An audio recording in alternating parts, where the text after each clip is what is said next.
Nah, pemerintah dalam hal ini, program P3DN itu bertujuan untuk terutama berkaitan dengan perlindungan industri dalam negeri kita. Bagaimana kewajiban P3DN juga membantu untuk meningkatkan investasi di dalam negeri.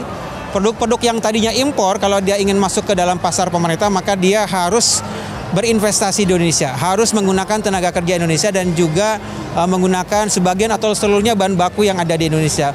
Jadi program P3DN secara langsung meningkatkan investasi dan tentu juga akan meningkatkan lapangan kerja. Jadi harapan kami khususnya kepada generasi Gen Z itu mengharap pertama tentu mensosialisasikan kebijakan pemerintah bagaimana ada peluang pasar baru sebenarnya pada saat mereka nanti masuk di dalam sektor industri menjadi katakanlah perusahaan-perusahaan startup atau perusahaan-perusahaan baru yang nanti masuk di dalam sektor industri. Kita arahkan dulu misalnya ke level yang lebih sederhana, industri kecil, kemudian masuk nanti akan berkembang menjadi industri menengah dan seterusnya. Nah, kita sampaikan bahwa ada pasar pemerintah yang bisa diisi oleh mereka.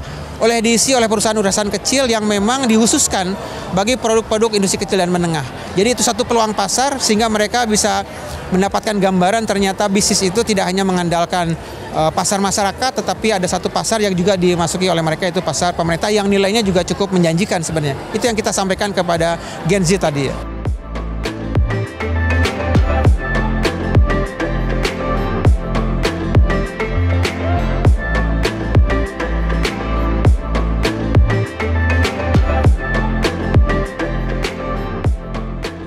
Produk kami adalah sepatu ramah lingkungan dan fashion yang sustainable. Sebenarnya kita bina dari Kemenperin mulai tahun 2002. Sebenarnya kita banyak bantuan program dari Kemenperin ya, lembaganya adalah BPI. Jadi kita banyak program untuk halal, setelah itu pelatihan untuk teman-teman juga, disabilitas juga mereka latih. Harapan kami produk-produk yang TKDN ya Mas ya, lokal ya, itu berharap bisa dipakai oleh masyarakat Indonesia.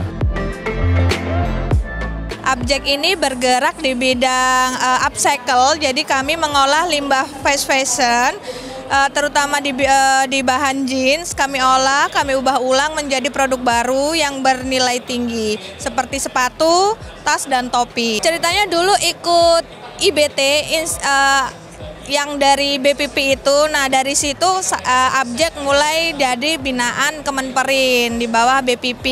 Alhamdulillah banyak sekali Mas, banyak sekali bantuan yang diberikan oleh BPP mulai dari bahan dan alat, terus juga untuk sertifikat TKDN itu juga dibantu, terus juga pengembangan produk mulai dari desain dan pola, gimana cara membuat sepatu yang nyaman dipakai, banyak banget sebenarnya. Harapannya untuk Abjek bisa terus berkembang menciptakan produk-produk yang berkualitas tinggi dari limbah-limbah fashion sehingga banyak limbah fashion yang bisa kami ubah ulang menjadi produk baru dan tidak menjadi sampah, dan semoga juga acara-acara seperti ini akan terus berlanjut untuk mendukung para UMKM Indonesia.